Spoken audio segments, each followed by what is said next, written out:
अति प्राचीन अंतर्राष्ट्रीय ख्याति प्राप्त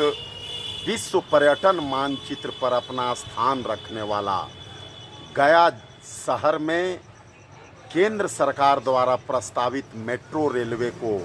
बृहद गया में दौड़ाया जाए। बृहद गया कहने का मतलब ये है कि गया का विस्तार उत्तर से दक्षिण में बेलागंज से बोध गया और पूरब से पश्चिम में वज्रगंज से परैया तक जो विस्तारीकरण हुआ है और जो डेवलपमेंट हुआ है, और साथ ही साथ गया शहर का बनावट ऐसा है कि पूरे प्राचीन शहर को, प्राचीन नगरी को अंतः सलीला फल्गु नदी उत्तर दक्षिण की दिशा में बोध गया से बेलागंज तक फैली हुई है। और साथ ही साथ जो अभी पटना से डोभी तक जो फोरलेन बना है वो बेलागंज से दुमुहान क्या कहें डोभी तक यानी एनएच तक एकदम क्लियर है। इन दोनों नक्शे कदम पर विस्तारीकरण हो और उससे ज़्यादा से ज़्यादा जो पर्यटन स्थल है, जैसे बेला का काली स्थान हो, बिथो शरीफ हो, बिथो का जैसे सारे, अगर फल्गु नदी के दोनों तट पर गुजरेगा जब मेट्रो तो उसमें सारे यहाँ के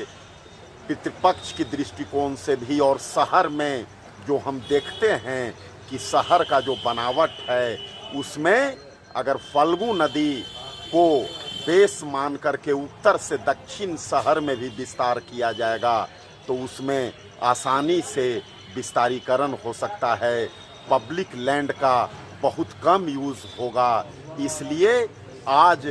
विभिन्न अखबारों के माध्यम से ये बातें सामने आई है कि शायद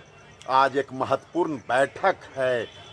गया मेट्रो रेलवे के संबंध में, जिसमें केंद्र और बिहार सरकार के साथ साथ गया के जिलाधिकारी सहित सभी आला अधिकारी सहित जनप्रतिनिधि, कुछ राजनीतिक दल के नेता, सामाजिक कार्यकर्ता, सबों से प्रस्ताव मांगा गया है। इसलिए बृहद गया में ही मेट्रो का विस्तारीकरण करने से गया के चारों अनुमंडल भी इससे टच कर लेगा और गया जिसके लिए नितांत आवश्यक है और